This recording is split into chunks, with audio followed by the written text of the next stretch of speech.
presenter this evening is Lorraine Zigman.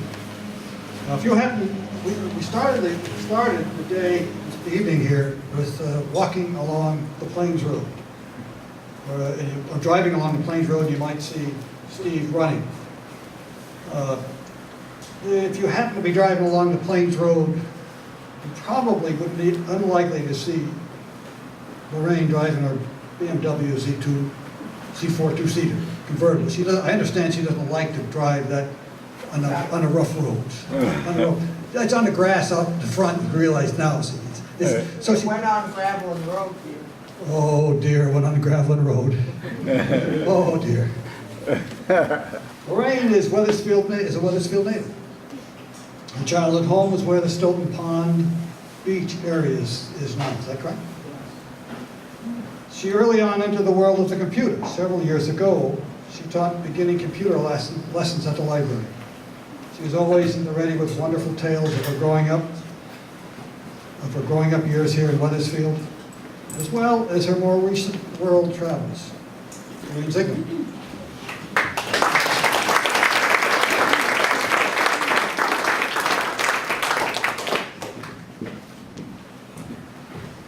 I'll find it very difficult to top what's already been said. Is that okay? Hello? It's got to point right at your mouth. Is that better? Yes. Look at it. Hello? Well, first of all, I had a lot to say, but it's going to be short because we're running out of time. But I wanted to carry on about Parker Risley, and I don't remember goats, but he raised lambs. And when it came time to have them butchered, probably a few of you here might remember the butcher Dave Green. He had a slaughterhouse down in the floodplain, what's now the floodplain. Dave, bless his heart, was completely, utterly cross-eyed.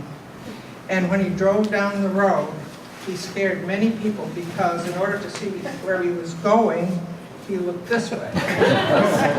And being a butcher, I think everyone thought he must be hard-hearted. And Parker asked him to butcher the spring lambs for the Easter market. And when it was over with, he told Parker, he said, "I did it for you this time, but don't ever ask me to do that again. They're too cute."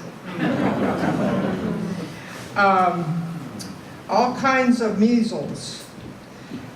Some of you know the name Stankovich in town. Well, the father of Dot's husband, deceased husband, he did work for my dad. When my family first moved here, they had no farming equipment. So Dad hired him to do some, and he also hired Mr. Thorburn. Well, anyway, Mr. Stankovich came to our home to talk to Dad about some job, and I had the measles. And in those days, probably still, you're quarantined. And he wanted to come in the house and was quite adamant that he was going to come in and talk to Dad. And my mother said, "You can't, she's quarantined, the house is under quarantine." Well, he said, "It's all right. I've had every kind of measles there are. I've had German measles, American measles, and Russian measles." Taking off on Kay's talking about library books, I'll share one of my memories. I always loved to read. And from childhood, I would go to Springfield Library with my mother. And I loved to read Thornton Burgess books. I still remember my great disappointment the day I walked in and I went down the row. I've read that one, that one, that one, and there wasn't one that I hadn't read. So I was very disappointed. Then on another note, one spring, my mother was doing her spring cleaning, and anyway, she actually turned the kitchen table over, I think, or took it apart. It was one of those, what do you call it, extension tables. And the corners had the braces, flat pieces. And the library had told my mother that I had an overdue book and we couldn't find it anywhere. And guess where it was? Tell you what, I adored my father. I loved my family anyway. And I would take his pipe, and I'd sit under the kitchen table up against the wall with my book and his pipe and read, making believe, read aloud as though I was my dad. That was our winter entertainment, was reading aloud to the family, because I had a blind brother and sister. So our life was very simple. Well, anyway, the library book got found and it got returned. What else? I had all kinds of plans here.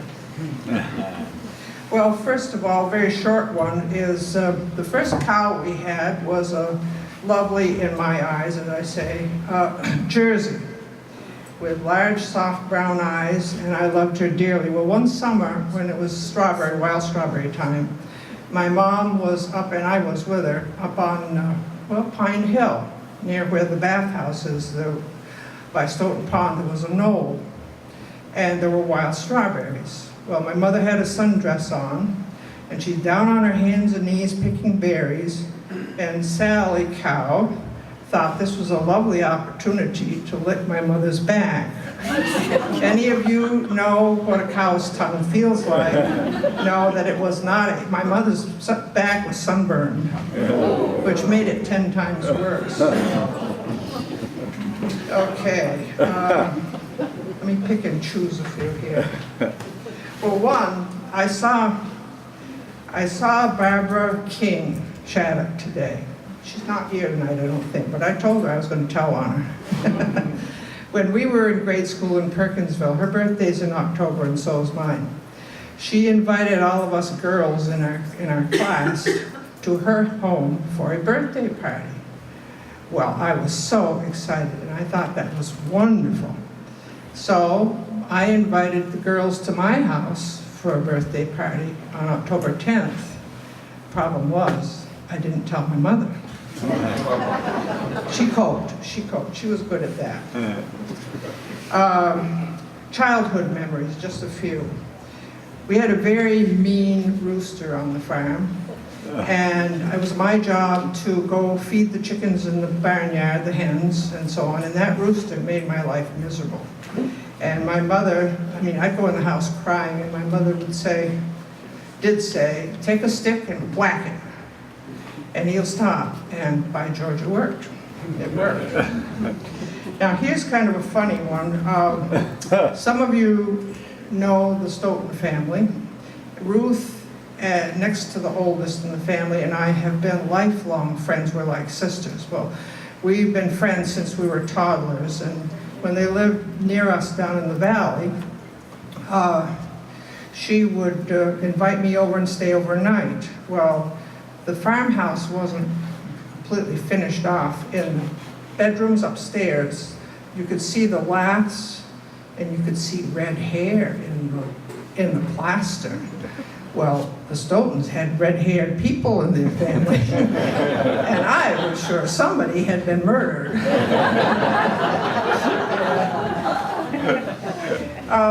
Wildflowers. We at Perkinsville School used to, maybe they still do it, have in the spring a little contest of bringing in the first wildflowers, and that was fun. And then one spring, when we were going to do this in May, we had a snowstorm, May 15th, I think it was, no, May 10th. And I knew where the adder tongue, the trout lilies, were in the pasture, and I had plans laid in the morning to go pick some, and I would be the first one at school with the trout lilies. Got up in the morning, and there were, what, I think it was 8 inches of snow, 10 inches of snow. I was so mad. I put on my boots, my coat, I went out to where I was sure they were in the pasture. I scoured the ground, but I never found them. I never found them. Peanuts. I want to tell you a couple of things. My dad was kind of innovative in his farming, and he wanted to try anything that was new. I remember, I think he was the first person in the area to try the new watermelon, the New Hampshire midget, that would grow in this climate. That was a treat. One of the other things I remember is he tried growing peanuts. Has anyone here ever tried that? You did, yeah. It worked. Okay. Well, anyway, in the fall, when it was time and the tops had dried off, he said, Bridget, my nickname, you want to go watch me dig up the peanuts? And my eyes got as big as saucers when he pulled the roots out, and here were all these peanuts. Yeah. Elves bowling. As a small child, I was terrified of lightning, and Mom would let me get into bed with them, and she told me that it was elves bowling, thunder. Scare you half to death. I had a cemetery friend, I call it, old Mr. Koval from Perkinsville, Louise Koval's husband, and he was the caretaker of the Plains Cemetery. And as a small child, you wouldn't let a child do this today, but I walked from where Stoughton Pond picnic tables are by the beach, all the way up and all the way up past the Stoughton Farm and up to the Plains Cemetery. I had the best conversations with him, and he let me see the crypt, which intrigued me immensely. Parker Risley and trying out the cemetery. I'll close with that. Because when my parents had to move back to this area because of old age, they had a plot in Hardwick Cemetery. And so my sister and brother-in-law went up and got the stone and brought it down, and we bought plots in the Grout Cemetery. And when it came time to install it, Mom and Dad and the whole family practically were there. And my mother said, "Oh, good," she said. "At night, I'm going to come out and I'm going to sit on my headstone and I'm going to look at good old Mount Escutney."